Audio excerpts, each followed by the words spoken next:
Welcome to Whisky.com, where fine spirits meet. My name is Horst Lüning. I'm the master taster of Whisky.com. And today we have a very, very special whiskey on my cask.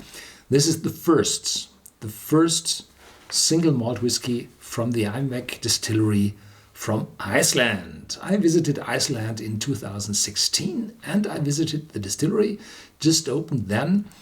And it's located in the outskirts of Reykjavik, the main capital, and it's situated in just a normal fabrication hall, and the fermentation takes place in old milk vessels. The complete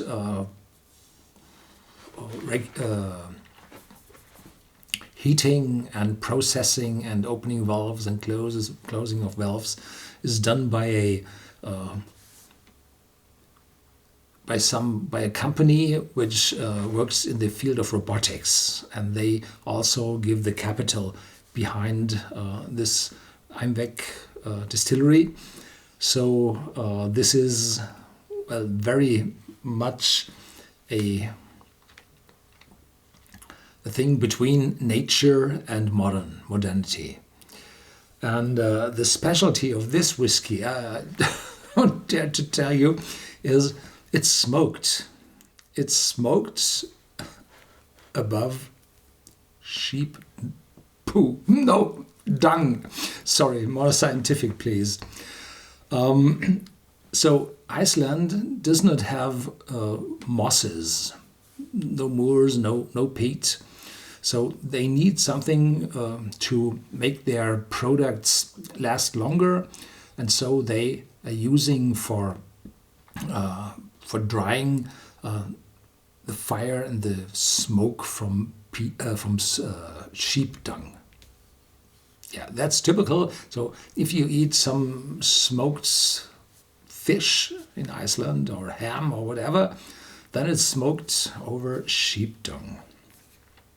Yeah, so this whiskey, it's the first one. I tasted already the 1 year old. It was called a young malt from malted barley, but no whiskey, young malt. And they mature it in very intense casks. So you see this dark color, it's uncolored, unchill filtered at 47% ABV. It's just half a liter in that bottle. But it costs €70 pound, so it's quite expensive. But Iceland is a land with a very high standard of living, and so everything is very expensive in Iceland, and this results in quite an expensive whiskey. It's called Flóki. I don't know what that means. Einweg is the name of distillery, and here they write on this paper, from grain to glass in Iceland. So this is malted barley from Iceland, and it was forbidden in Iceland up to the year 1988 or 1989 to brew beer in Iceland.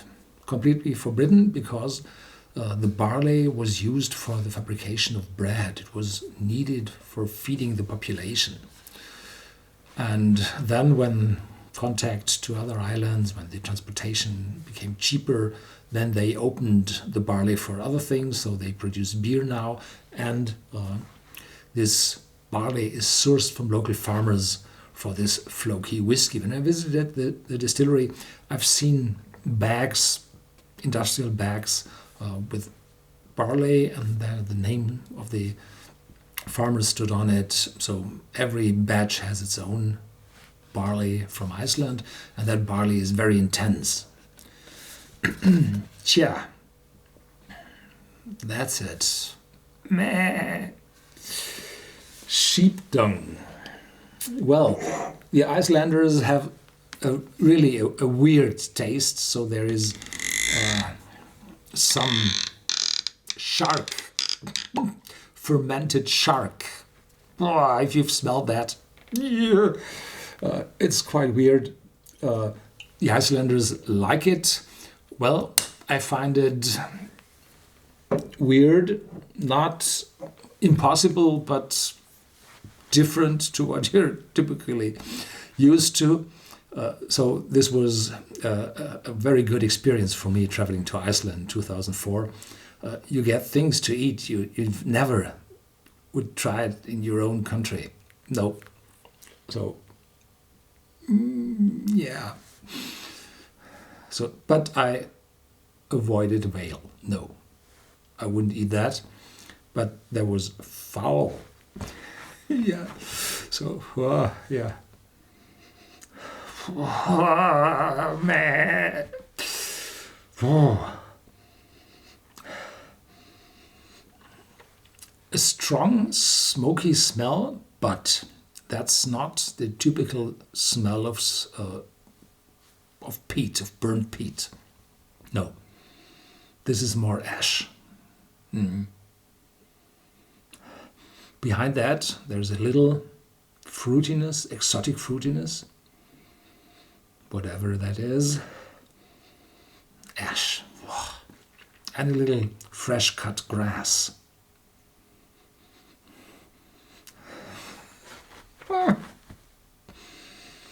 Yeah, okay.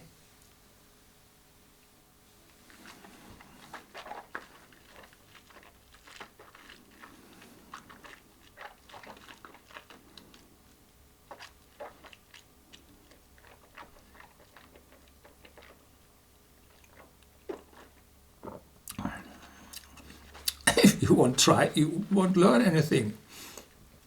That's weird. Yeah, that's I would say a metallic youthness,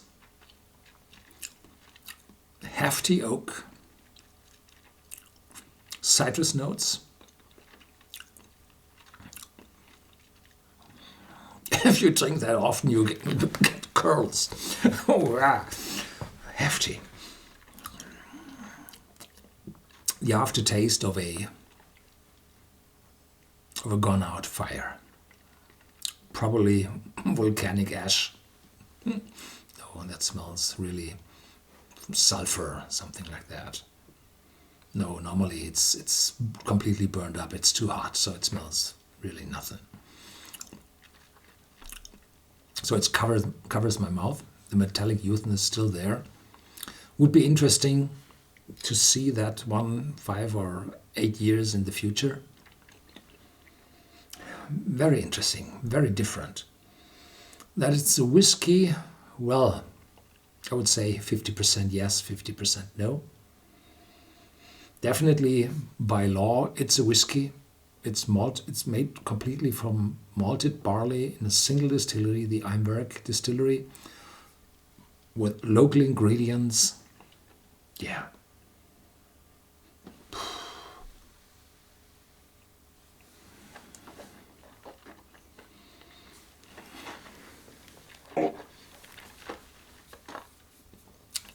This is hefty. This is strong. Yeah. Price, did I say something about the price? 70 euros, dollars, pounds. It's just a 0.5 liter bottles, 47 ABV, 3 years of age. Very interesting. I have no idea where it's available worldwide. So this is the cask number 1. This is bottle 154 from the date 2018. And the distiller Earle signed that bottle. So it's said that every bottle is signed by the distiller, and I think it's the same with as the proprietor. Yeah, thank you very much for watching. Stay tuned. There's more to come.